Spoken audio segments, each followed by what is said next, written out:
what needs to happen in my life, or who do I need to become in order for me to die complete and without regret? And the only answer to that question is sacred family. I feel like I would have repeated a lot of the same patterns that were passed down to me. But now I get to be the catalyst of change within my masculine lineage.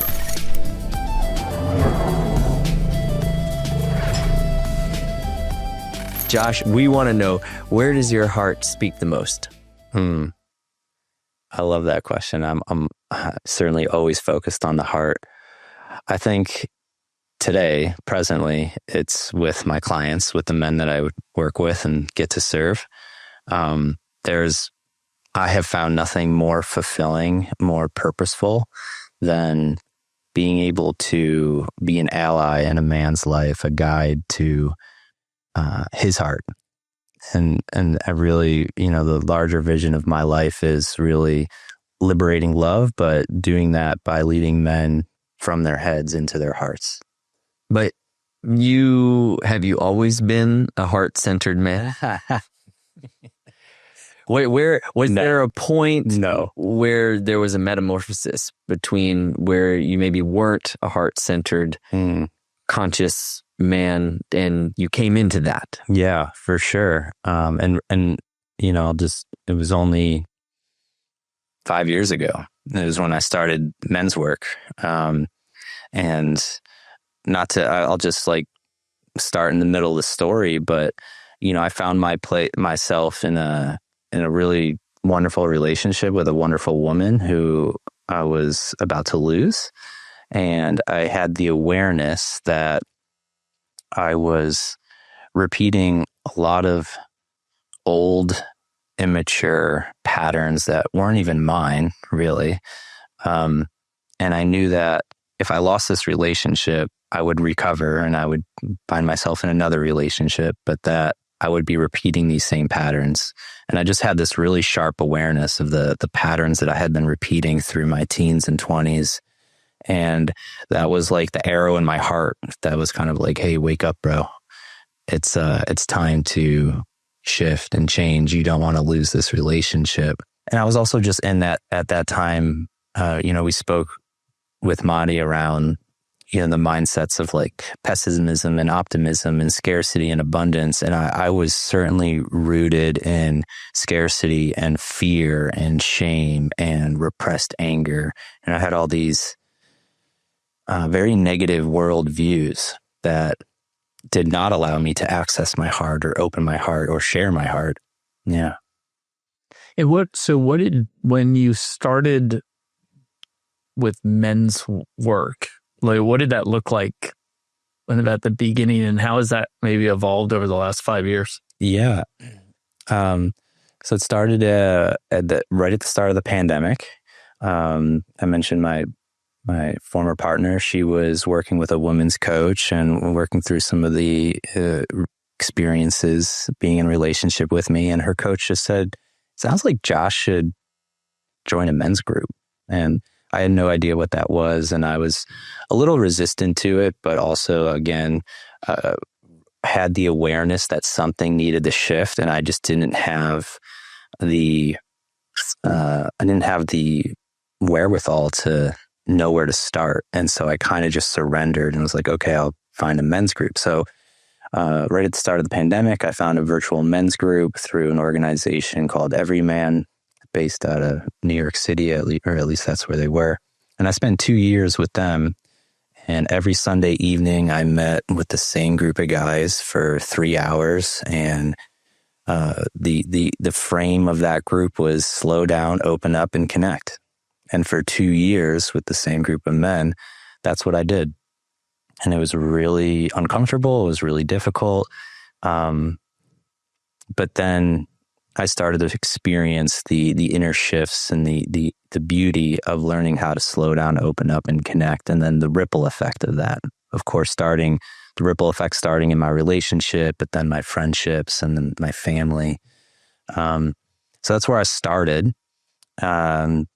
And then at some point along that journey is where I found myself really at that low point in our relationship where I was just like, okay, something really significant needs to change. And that's when I hired my first men's coach. I just was a moment of surrender. I didn't care how much it cost. And I hired a man that embodied what I wanted to embody. And I really admired the way he showed up in his life and his relationship. And so, I spent 6 months working one-on-one with a coach.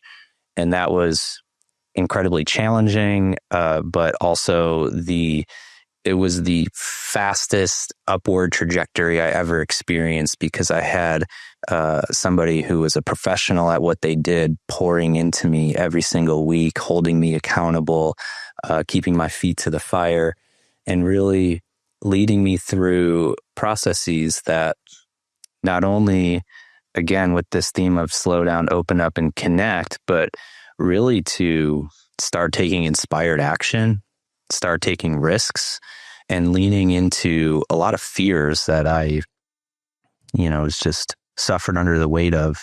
Fears of rejection, fears of failure, fears of being judged. And that was a huge catalyst for me. And then from there, it was a lot of couples work. And then I started getting into the retreats and more coaching. And I found myself a couple of years ago realizing, I had done a significant amount of work on myself.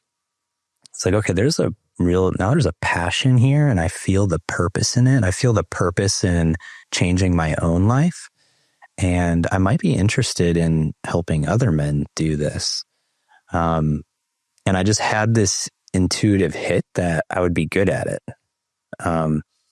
Again, because once I learned how to open up, there was no closing me back. I was like blasted wide open. And so then I started going through that process of learning, like, okay, what do I need to do in order to become a life coach, essentially, or a transformation coach or a relationship coach?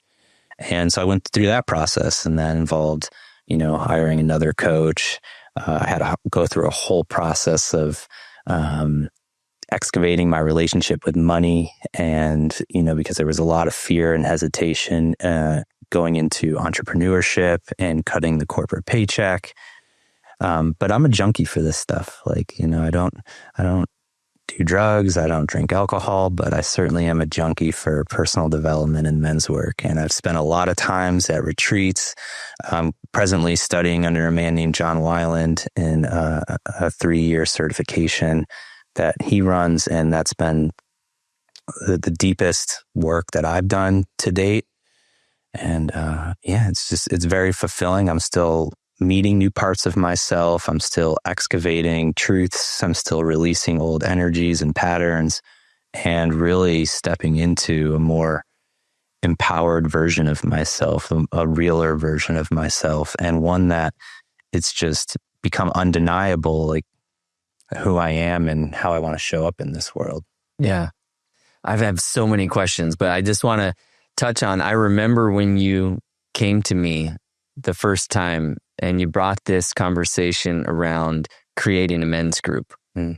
And at that time, I remember you bringing the conversation and there was a sense of almost like trepidation, or you were a little bit like tiptoeing into it. You were you're like, what do you think? Like, what is this?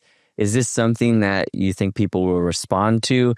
And so to see the transformation and to see the embodiment from that point forward, and what you were able to create and community and the acceleration through that process has really been beautiful to witness as this journey has progressed. Yeah. And I remember that too, because you sat in my very first men's circle that I hosted, and it was at your house. And I was nervous. I had a lot of fear on judgment, like on others judging me. And I was known as a lawyer and an athlete. And now all of a sudden I was like reaching out to guys and being like, hey, do you want to come join me and do this thing called a men's group where we slow down, open up, and connect? And they were like, what? I was like, don't ask too many questions. Please come. Yeah. But, that was a journey for me to go through and putting myself out there. Certainly then once I started, advertising our local group on social media and then putting myself out there as a coach, like it's been a series of offending my internal programming to find who am I authentically. And yeah, it's been a journey. Yeah. If you go back to that first group, yeah, that you hosted and led, yeah, I mean, what do you remember about that ultimately kind of has stuck with you through your journey? Yeah, so I have no idea what we talked about, but I remember exactly where we were, who was there. It was me, Travis, and our brothers Lino and Ryan. I think it was just the four of us. And I remember sitting in your barn, and when we wrapped up, we took a photo that I still have, and it's like one of the most memorable photos because it was my very first men's group that I led. And I remember leaving your house feeling a sense of empowerment and just feeling I was terrified going in to lead the guys through an experience, but I felt, I don't want to say for the first time, but that sense of pride, I hadn't felt that in a very long time. And I was chasing that for a very long time because my athletic life was always a sense of purpose and pride until it wasn't. But I kept chasing that high of like feeling proud of myself. And actually something that I've just recently been unpacking is like how much I've been attached to the need to be praised. And that's a whole nother story, but like, you're doing a great job, by the way, on this podcast. Amazing. I mean, stellar. Your voice sounds so clear, authentic, and raw and real. I fully receive. Thank you. How do you one question around, and I've sat in men's group with you and experienced that and also obviously we've co-facilitated and so I've seen you in action, which is a beautiful thing. Yeah.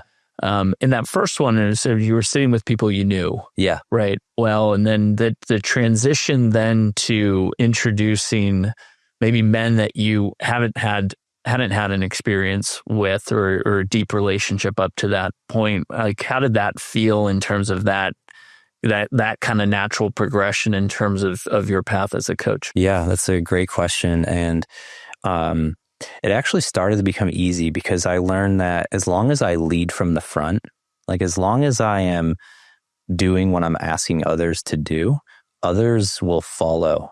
And that was my experience once I started opening up the group to men who I didn't know. As long as I was willing to go there on a topic or on an emotion or something, others would meet me there. Not always, but most of the time. And so that was kind of something I really embraced, and I still do today, is like, I like to lead from the front, and I'm not going to ask others to go somewhere that I myself have not gone or am not willing to go. And I think men really need that invitation, and some men need to see the example. Because for various reasons, culturally, familial, our families, we're programmed to not relate that way, not to open up and to express. And I don't mean to project that onto everybody's, but I feel very confident that a large percentage of men that's not how they were raised, and that's not how they relate in their adult lives. And so being that example, I learned early on, was very powerful for men. And so I still do that today. What would the man of today, the Josh of today, tell the 10-year-old Josh? Oh, man. If you could go back and coach that young man, where were you when you were 10? Tell us a little bit about young Josh. I'm trying to think, like, what grade was I in at 10 years old? I remember grades. So that's middle school. Right. Yeah, like in that it's a big transformation you go through from like a young man into kind of, that initiation into... Man, this feels hard to say, but the first thing I would say is it's not your fault. I internalized a lot of my father's pain and his withdrawal and his relationships with alcohol and anger. And I made it about me. And he worked the night shift. My parents had separated when I was 4 or 5 years old, and my mom worked the days. And so my sister and I would take the school bus to our father's house until our mom would pick us up on our way home from work. But my dad worked the night shift, so he was always sleeping. So we were alone a lot. And then especially in the summer breaks, we would be at our father's house, and he'd be sleeping during the day. And again, that's like not to blame him at all, but the internalizing of his experience and making it about me, coupled with spending a lot of time alone, I felt like a lot of the things that I experienced, especially in my family, were my fault. And I also think I used to be very shy. And I think I even had some social anxiety. I would just feel very uncomfortable in new spaces. And so I would tell them, like, first, it's not your fault. Second, it's going to get better. You're going to be surrounded by some really amazing people in your life who love you unconditionally. I had to really learn how to accept praise but to also to source it from within myself and praise myself. So I would definitely tell 10-year-old me, I'm really proud of you, man. Yeah, absolutely. So kind of fast forwarding, a little bit from there, and then you decide that you want to be a lawyer. Yeah. Like was that kind of rooted in the need for praise, or was it like, what was the kind of the inspiration for that as a vocation, which obviously now you're transitioning out of? Yeah, it's a great question. So similar to your story, Matti, I kind of found myself I was always the black sheep growing up, and hence the tattoos. But it wasn't I found myself in a position in my late teens. My father was going through his second divorce. His mental health was not great. His drinking was not great. And I found myself in that caretaker role. And I kind of fell into that good son role, like not only taking care of dad, but also needing to figure it out and do something. And I thought that meant success and money. Technically, I was a college dropout. I dropped out my freshman year of college. I took a year off, working full time, living on my own. I sold merch for my friend's band and got to travel across the country in Mexico for 8 weeks or so. Why'd you drop out? That's a great question. Well, one, I didn't know what I wanted to do. And two, my entire life, I thought I was dumb. Like I legitimately thought that I was stupid.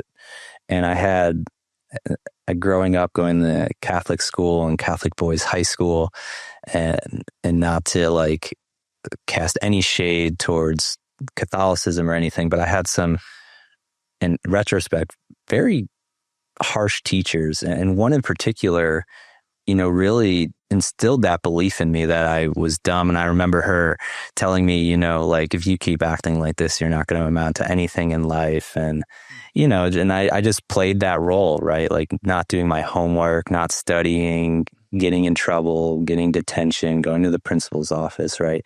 So I dropped out because I didn't think school was for me. I didn't really do well in my freshman year. So I dropped out, and during that year off is then again, circling back to where I kind of fell into that caretaker role. I moved back home, and I was like, okay, well, I've been working my tail off, working full time as a supervisor at a Regal Cinemas movie theater. And really free popcorn and slushies, but not a great paycheck. And so I was like, I need to make some money. And so I thought, going back to school was the right thing to do because that's what I was taught was, you go to college, you get the education and the degree, you get the job, and you save for retirement, and hopefully you could get there someday.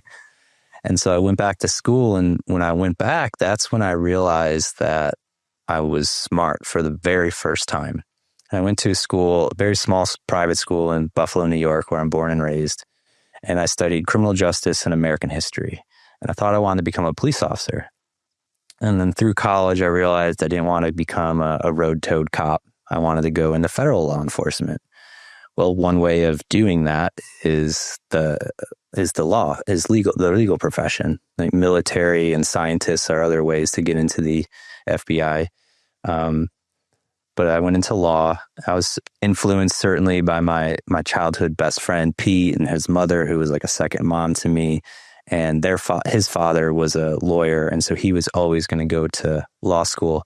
And so I kind of just let that influence me along with realizing that was a path in the federal law enforcement. So I went to law school. And at this point, I loved school. I was doing really well academically. I really embraced law school. College, I lived at home, I worked full time, and I studied and did well. Well, when I went to law school, I couldn't work. You're not allowed to in your first year at most law schools. And so I just threw myself into academics. And then that kind of became my college experience. Like I did the extracurriculars. I became a teaching assistant, a research assistant. I was the editor-in-chief of the Law Journal, and I excelled academically. And this whole time, I thought I was going to go into the FBI. I studied, all my internships were in criminal law and stuff. And I had what I would now say is my first spiritual experience. So I grew up in a hunting family. And so shotguns and rifles were normal, and I grew up hunting and turkey, deer, and all of that. But when I was in law school, I remember it was my summer going into my third year. I was down here in West Palm Beach, and I was interning at the state attorney's office. And I ended up going to a skeet shooting range with a couple of friends. But then there was also just a shooting range. And I learned how to shoot a handgun for the very first time. Never before I had a handgun in my hands. And I don't remember what kind of gun it was. But I had this experience that after learning how to handle the gun and everything and shooting it, I just realized I can't do this. I can't put this on my waist. I can't be responsible for this. Not that I can't, I don't want to. I didn't want to be responsible. I didn't want that level of responsibility over what felt like a very powerful tool. And I couldn't imagine drawing it and having to point it at somebody. And in that moment, I didn't know what spirituality was by any means. I grew up Catholic, yes, but I didn't know what spirituality was. But in retrospect, it was really a spiritual moment where I felt it, like the truth in my heart, this is not your path. And so I completely abandoned criminal law and federal law enforcement. And I found myself in bankruptcy. That's personal bankruptcy law. Bankruptcy law. Correct. Thank you.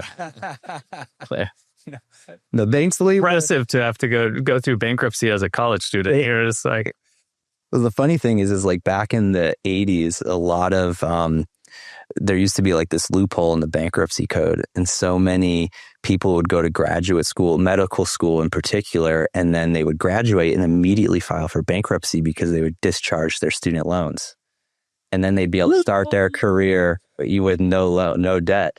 Well, Congress caught on and they closed that loophole and everything. So now student loans are what we would say non-dischargeable in bankruptcy. But problematic. To your point, no, I did not declare personal bankruptcy. I went into bankruptcy law, and it's been a blessing, but also it's been very, I don't want to say soul-sucking, but it just hasn't been purposeful. It's provided a lot of abundance and a wonderful foundation, but it's not who I am. I learned something new today. Yeah, that I didn't know you had this intention of going into law enforcement at the federal level. Yeah. So I got this download and vision of you like Point Break. right? Because now you know, it's like, because you're Utah. You are a waterman, right? And you have that, and so it's like I could just see you, right, in the role for a moment. That was cool. Yeah. Yeah, I know. I don't share that very often because it feels so long ago, I guess. But I'm glad that came through. Yeah, and it's a very formative moment to come into the awareness of the nature in the power of, you know, what you had as that kind of spiritual experience, and it not being in alignment, which is a really powerful recognition in, you know, in your dharma, in the expression of your fullest.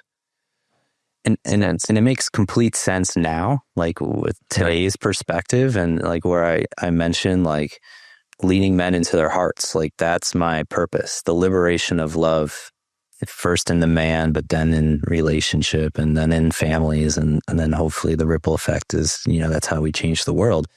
So it makes sense that I had that experience of, I do not want to be responsible for this power, and I do not want to have to point it at somebody and potentially take a life. Have you had the opportunity to work with any men since that have been in a law enforcement role or have been in a military role where they have had that responsibility, and you're witnessing them with the, you know, with the results of that responsibility? Yeah, I certainly have had military guys, firefighters sit in my men's circles. I've had a lot of firefighters. If I had any police officers, I can't recall off the top of my head, but military and firefighters. And I was like really shocked when the firefighters started opening up, like how much trauma they witness. Not necessarily experience. I mean, it has an impact on them 100%, but the trauma that they witness and then hold, you know, they don't have that outlet to, you know, they just go home and they carry that into their homes. But yeah, it's been a real honor to watch people from that kind of background, military or firefighter or law enforcement, to really start to unpack these things that aren't theirs. They're just their experiences we have and energies we accumulate, but it's not theirs to hang on to anymore, and they could learn how to release them. And but until we do that, it really, I think, it closes our hearts, right? It makes us more cold, more dense, more closed off, more withdrawn or shut down, because we feel like nobody knows what we're going through. Certainly our partners don't know, and our friends who are not in this field don't know. And so people really close down when we're just focusing on, you know, this field, but I think it applies everywhere. I was really amazed by like firefighters in particular, how much they experience on the job. Yeah. And it must feel really good to be in service to those who are in service with that kind of capacity. Yeah, it's great. I mean, I love, like, you could see the light bulb click in their eyes. You could see the shift happening in their bodies when they realize like there's a different way, or when they actually feel like on the other side of a big, whether it's a breakthrough or release or, you know, whatever, it could be joyful, right? It brings me so much joy and purpose to see that light bulb turn on, or that embodied shift. Yeah. So taking the kind of continuing on the thread of like the firefighters or first responders, right? Who are, you know, in your work, I mean, you're encountering a variety of men, right? You know, but in that particular group that is ultimately likely experiencing challenging things in a way that other men might not, who are maybe, say, you know, in a different type of profession. Is there a tool that you found with that type of whether it's a firefighter, first responder, anything like that is particularly helpful, kind of between kind of when you're together as a group, that just allows them to integrate the practices that they've learned with you, but then have them the capacity to, on a daily basis, just kind of like reset or anchor into something and into like a practice? That's a great question. And I think, and this goes beyond just firefighters or first responders, but something that I learned on my journey, and I certainly lead with, is this idea that what's most personal is most universal. So as men, the details might be a little bit different, but we generally experience the same things, and we have the same perceptions of the world and the same feelings, where it doesn't really matter what the details are, but when we can open up and share what's personal to us, and then you realize that the men you're connecting with all resonate and relate to what you're sharing, because it's like, me too. And it's almost unanimous, like every man could relate to your personal share. And so something that I do in the groups that I hold and facilitate is I really focus on brotherhood. Like, men need each other, and they need each other below the surface. They need each other like from the heart space, from the embodied space. And so I really focus on creating brotherhood. And so between groups, utilizing things like, group chats and stuff like that, but making sure that there's those touch points, or assigning men to be accountability buddies with one another, and being very intentional on who I pair up, and, telling them like, before we meet next, you guys need to at least hop on a 30-minute call together. So cultivating brotherhood has been like a really powerful source of continuing the work or the practice and integrating it together. And then the other side is, if you have the courage and the willingness, but also to just recognize the resources to invest in yourself more personally, and go in with a coach, hire a coach to, help you with whatever you want in life. Whether, it's me, I focus on the heart, I focus on the body, I focus on love and relationships and intimacy. But with whatever challenges you have, there's a coach out there for anything. That's another great way to really deepen your work, integrate what you learn and experience at a men's group or at a retreat. I can't emphasize that enough. The coaching piece is interesting, right? Because we're so used to, coaches are an everyday part of our lives for a big portion of, like through basically school. Yeah. Right. And then all of a sudden we're released into the wild, and it's like no structure, no coaches. Hopefully you encounter a mentor of some type, or at least someone who's not going to be, a negative influence on you, kind of, as you join the workforce. But this kind of like the idea that, we all of a sudden don't need a coach. Yeah. Right. And it's coming back to, and I've seen now the awareness in people like you and who are bringing your gifts, to the world. But it's like, you never really stop needing a coach. Totally. Right. And that's a very understanding and acknowledging that can be very freeing. Yeah. And especially if you're like a high achieving man or woman, but your growth mindset oriented, and you love to learn, there's power in having mentors and coaches and teachers. And, I know, Matti, like in your professional life, I'm sure you've had lots of mentors pour into you that have been, in retrospect, like have helped you get to where you're at. And I know, Travis, same for you. And I could say the same for me. I was very fortunate right out of law school to get a job. I clerked for a bankruptcy judge here in West Palm Beach.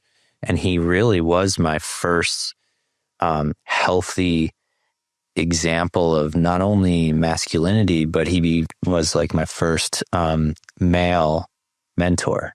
And that was really powerful for me in my professional life, and also on a personal level. But to Matti's point, where I kind of started this conversation on like how I was experiencing relationship issues, I knew I needed to hire a relationship coach, or I was going to like keep failing at relationship. And I didn't want to do that, because in my mind and in my heart, like love and relationships are the most important thing to me.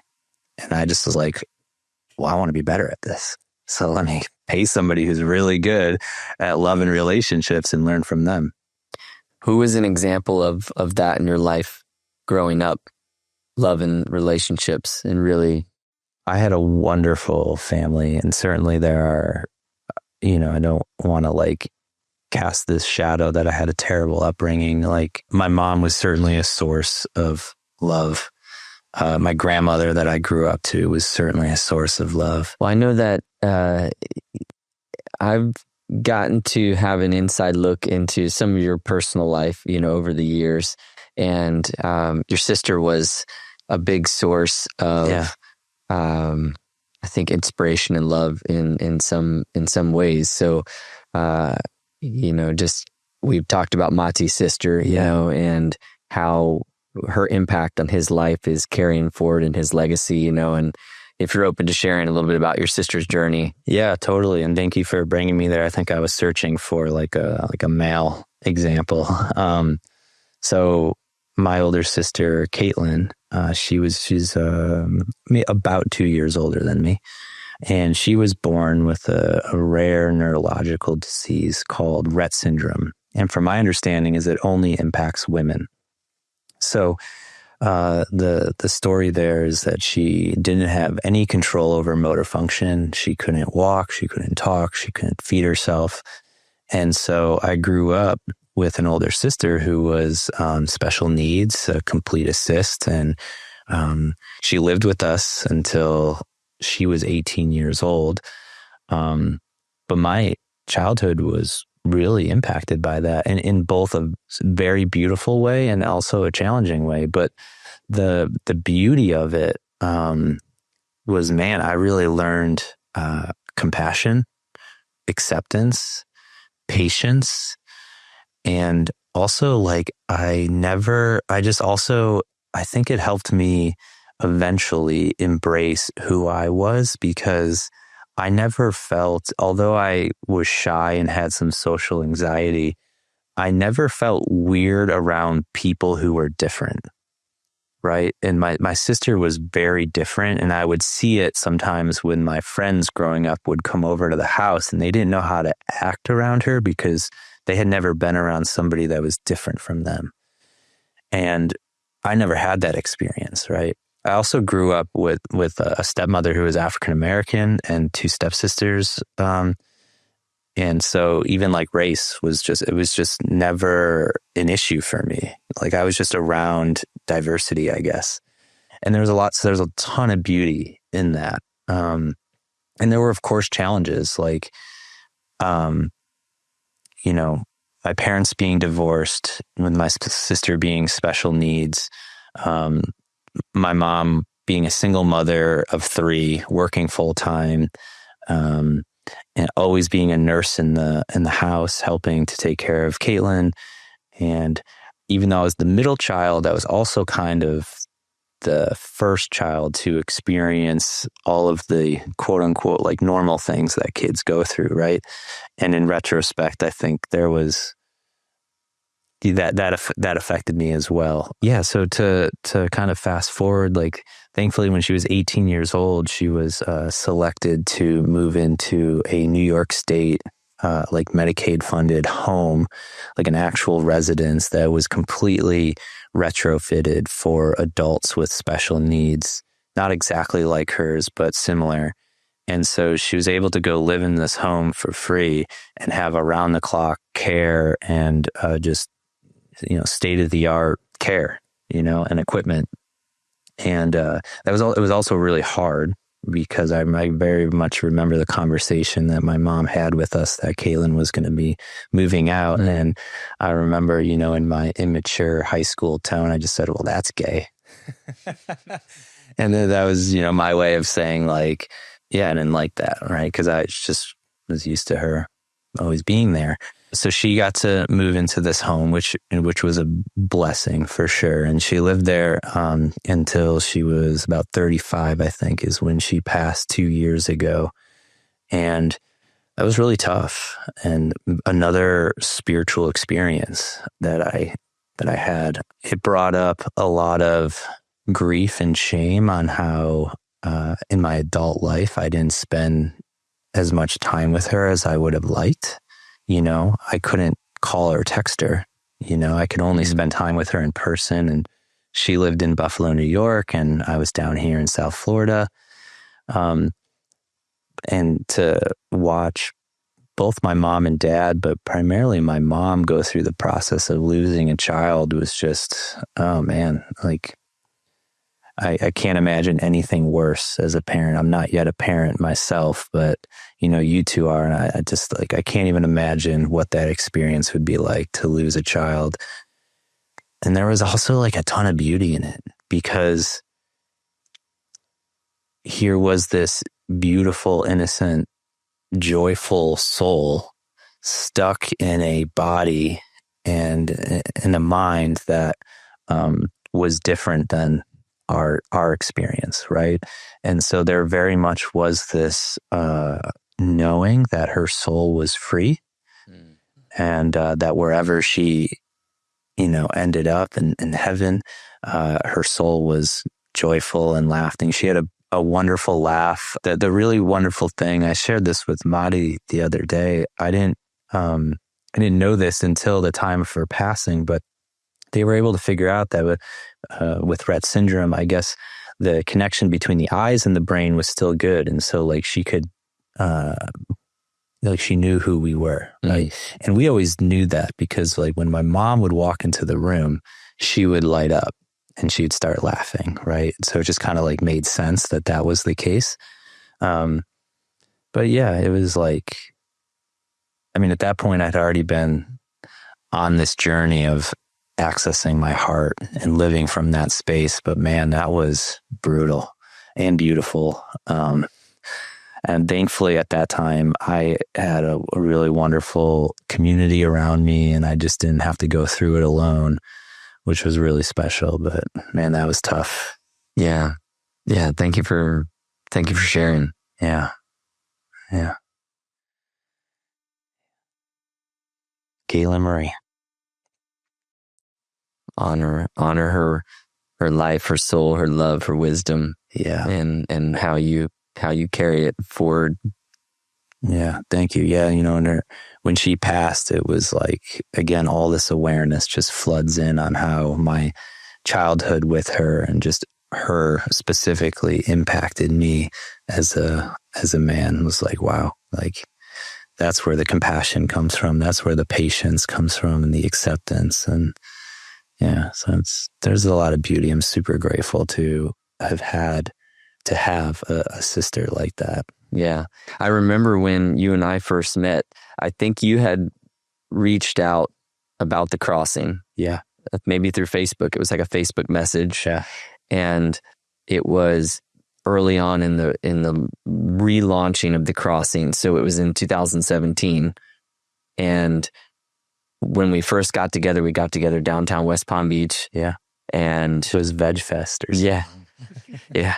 And, again, I didn't know who I was going to meet, right? Who's inquiring about wanting to sign up. And at that time I was very, cautious, because I wasn't sure, leading people into a very potentially risky situation. But I remember you sharing that first time we met, because here we're meeting about my daughter Piper and her journey, with CF. And I remember you sharing about your sister and us connecting on that level. And I just remember walking away that day and realizing what you said earlier, what's most personal is what's universal.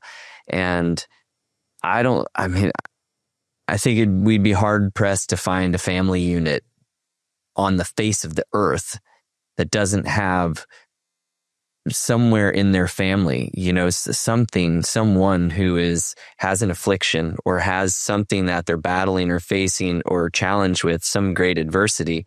Yeah. And that was really a important moment for me, because I recognized that, oh, wow, being open and vulnerable about, my daughter Piper and what she's up against, and then hearing your story and what your sister was facing, it form that connection between us, that bond. And here we are today, almost 10 years later. I know.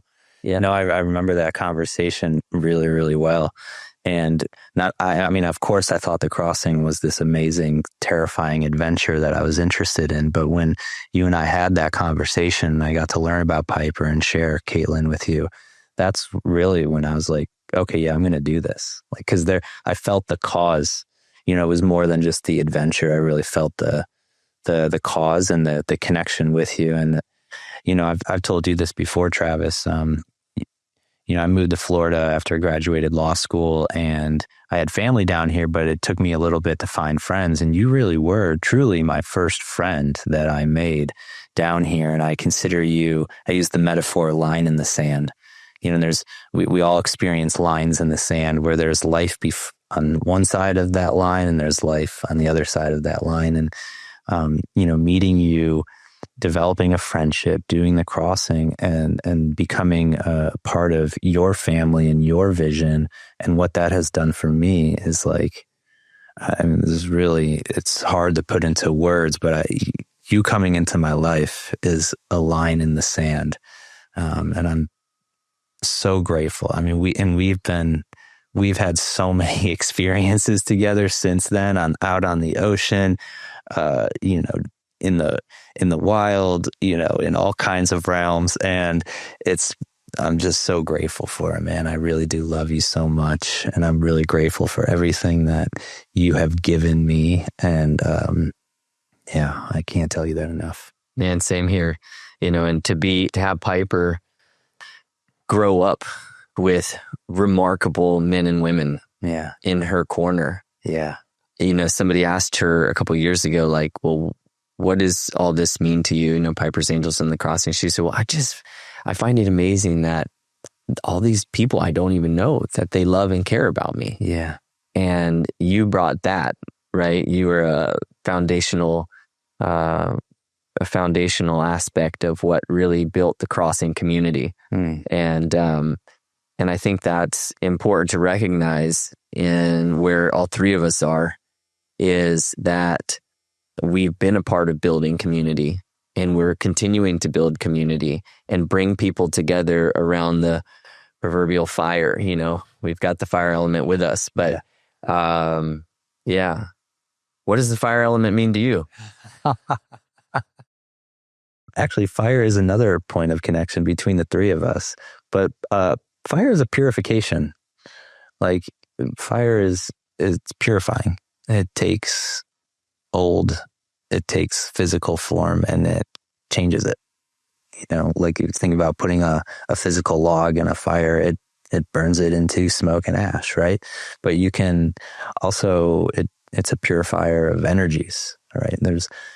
The physical form is wonderful, and not to get a little too woo-woo on you, but like, we don't even fully see or understand the full extent of energy on this planet, let alone on this universe. But I think fire is such a wonderful element because it can take the dense energies and transmute them. And so in the men's work that I do, if I have the opportunity to incorporate a bonfire, it's a wonderful tool to use around forgiveness or just releasing or letting go. And you can offer things to the fire and use it as kind of a ritualistic practice.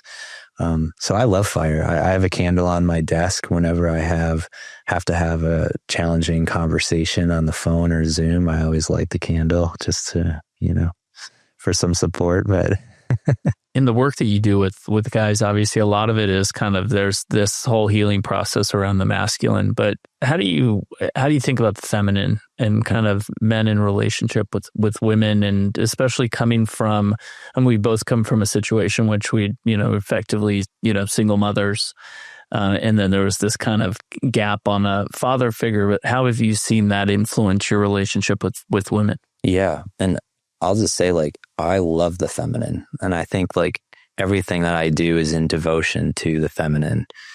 And we all have, we were talking about energies. We all have feminine and masculine energies. And I love to use those as a lens to look through, because life is the feminine and conscious awareness is the masculine, right? And we both have these beautiful blends together. And so we could cultivate one or the other. Now, men typically have a stronger pull towards, consciousness, towards the masculine, towards structure and purpose and decisiveness and primal energies, right? But the feminine is, and the women are primarily attracted over here to life and love and pleasure. And so they're both beautiful, and we all have, every human has all access to all of those energies. But to get more to those kind of getting sidetracked there, I apologize. It was good context. Yeah. Good. To get to Matti's question, most men need to hit rock bottom or some sort of rock bottom before they're really willing to take a hard look at themselves and tend to change or transform their lives. And often that happens in relationship, because relationship is like, we all want to be in relationship. We are wired for connection. We are wired to procreate, right?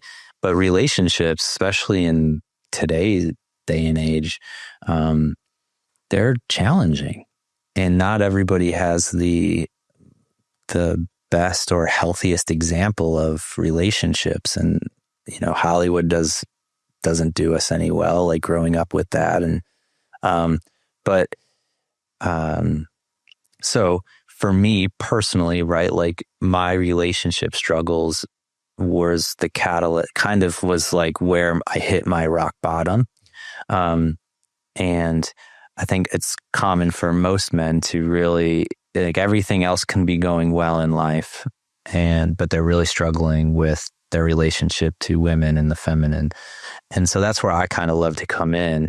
And I do work with men on a host of areas, but I really love to work with men on love and relationship. And I think it's important. I think that's just, again, if you weren't taught these things, you need to learn them somewhere. And there's amazing books out there, and you could listen to podcasts and all of that. But like, again, to this point of like, if you really want to learn, grow, and transform, finding somebody who can meet you where you're at and pour into you specifically is like the greatest catalyst. And what I also believe is like, I can't think of anything more important than love and partnership and family.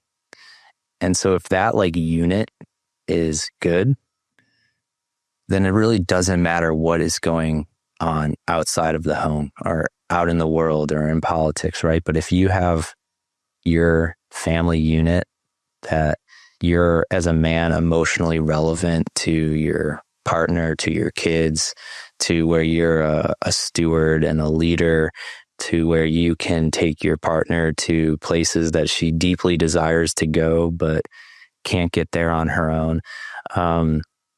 There's nothing better. Like, there really isn't, but it takes a significant amount of practice to be able to be grounded and present and open-hearted, and to have the courage to, speak your truth, to receive her truth. I know it's like kind of an all over the place answer to your question, Matti, but it's such a good question, and there's just so many different ways we can go with that. One of the things, and I love, I'm a big fan of ceremony and just this, and we were talking about it previously, kind of the structure of things, and kind of, especially from a traditional way. I think one of the things that I experienced firsthand in how you organize and really lead men's group is that the ability to, at the beginning, especially when you've got people who maybe don't know each other, or not everyone knows each other, is like to create like a sense of kind of safety and vulnerability, in a group, which I think is really important for guys, especially when we're together, because we're all trying to, uphold a certain, image that, we've been told to, that we needed to uphold since, we were kids and going back generations and generations. And I think it's just curious to, like, when you do bring together a group, and again, Travis and I have experienced it firsthand, and it's beautiful to watch, but is like, how important is it that initial moment of just kind of getting everyone like into the same place at the same level, and then to be able then, execute on the work that you have planned? What kind of techniques do you utilize to allow for that to happen? Yeah. Yeah, and it's so important, especially if you're bringing a group of men together who don't know each other. It's different when the men know each other and they have relationships already. But like if they're strangers, it's super important to build that group cohesion. And so really there's like this a couple things that I utilize, and like the themes are get the man out of his head and into his body. And so I use the body, I use the breath, doing breath work, embodiment work, meditation, pulling things in from Qigong yoga, Kundalini yoga, Wim Hof, all kinds of different tools. And getting the man into his body first and foremost. And I always have the intention in any retreat that I show up in, whether it's my own or I'm just a guest facilitator, it's like, I want to help these men fall in love with one another, right? And I want to like backdoor that. Like that's the environment I want to create so that naturally happens without forcing anything or telling them that's what my intention is. And so getting the man into the body, but also getting him out of his role.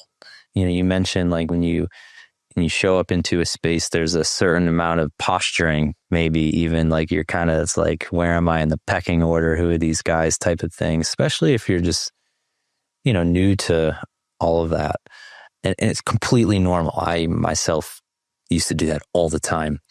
But I also, I have no problem, being, I don't want to say confrontational, but creating an experience where you have to do something that feels out of your comfort zone or might feel silly or weird. Silly, yeah. So like a couple of examples, very on like one end of the spectrum, you could do something as simple as eye gazing, which is really challenging for some men to like look another man, especially a stranger, in the eyes and hold his gaze while breathing or while holding a pose or something like that. Or that could be really easy. Like, the three of us, we look each other in the eyes all the time and fall in love with each other all the time. But I know like Matti, actually just a few months ago, we facilitated a men's weekend, and I got everybody into their bodies, and I did a practice where everybody was partnered up and you had your eyes closed, but I was like, guys, we're getting into our hips. And so then I had them essentially humping the air while holding a certain breath, and then eventually making them open their eyes and hold gaze with one another while I was facilitating this experience. And I know it sounds weird and silly. And on one hand, it is weird and silly, but you know what? It works. It gets guys out of their heads. It drops all the bullshit that you came in with, or the expectations or the fears. And it just puts everybody on the same playing field. And it really does create cohesion, group cohesion. And so it's my favorite thing to do to facilitate. Yes, I'm a coach, but I really love the title of facilitator. Mm-hmm. Like I want to facilitate an experience for you using the breath, using the body, and making it, serious and deep, and creating a container for like breakthroughs that can happen and stuff, but also like it's got to be fun. It's got to be fun. Like otherwise, like, what are we doing? Yeah. And having been with you many times in that particular retreat, it was masterful. It was really like your facilitation was masterful. And what I felt you were touching on, sorry to interrupt you, but I'll actually that was not anything I created, actually. That was a practice developed by Osho, who I know, at least Travis, you are familiar with. But, this is it's a classic bioenergetics practice that, was just passed down to me, and I made my own flavor out of it. So some things I make up myself, but a lot of the practices that I facilitate are just, again, like I pull them from different traditions and I just make them my own. Yeah, and I think that's one of the themes that will be recurring throughout this podcast as we engage with people, right? It's like I've often find like we will sometimes stumble on something unique. Yeah. But most of what, we're tapping into has been around or known for quite a while. We're not necessarily inventing anything, right? Yeah. We're remembering things that have been around a long time, right? 100%. And then utilizing them. And I would say just one thing on that is we were all in that experience, which was great. There's two thoughts. One, as a reminder, next time we host a group, which I'm really looking forward to doing, we should do a before picture. Because we always get the after picture, and the after picture is like amazing. People are glowing and on fire. Everybody's already fallen. It would be great to have the before and after. But the other thing that I got a kick out of during that exercise, which really did just kind of bring everyone together, and it was silly, and it was vulnerable, and it was uncomfortable, and but everyone was in it together. Yeah. But there were still, it's like that in every group, you have the ones who are like, okay, this is silly, this is uncomfortable. And then the ones who are like, I'm going to crush this. Yeah. I'm going to be the best air humper like ever, And it's like, it's interesting to witness like individuals in that context and like how they react to that, that kind of an opportunity. And it's beautiful. Yeah, totally. Yeah. And it, for me, it challenged our presence. That's what you created the invitation in the opportunity to bring us into our body and in our hearts and our minds and our emotion and everything. But it challenged our ability to be present. Yeah. And that is, it's pretty rare. Yeah. These days, that you walk into a space or a situation where there's an invoking of that, right? Yeah. I love that you name that because, that is something I'm always trying to cultivate within myself, but certainly within the spaces that I create and offer and hold. I think that as men in particular, as leaders, as fathers, as husbands, as, whatever role you find yourself in, our greatest skill is our presence. Mm-hmm. Right? Like we really don't need to be the smartest or the most capable or like have the right answer. We certainly don't have to have the right answers. But if we can just be present with one another, with our families and our loved ones and stuff, it's like, that's the skill you focus on over anything else. Great. Mm-hmm. And so I always try to like a grounded presence, really helping men cultivate that capacity within themselves. So you're now, and when this airs, you'll officially be transitioned out of your legal career, stepping into not totally new, because you've been on this path now for a while and kind of doing it in parallel, which I can appreciate and understand. Like fast forward a year from now, like what is Josh's life look like? Yeah. And just to provide, more context to this is, we talked about my journey through men's work and everything. And so what was a passion and a purpose of mine, over the last 2 years have been turning into a profession, and stepping into coaching and stepping into, retreats and all of that. And I've been managing both lives, being a lawyer and being a men's coach and men's retreat facilitator. And it's been a lot. And it oftentimes pulls me in two very different directions.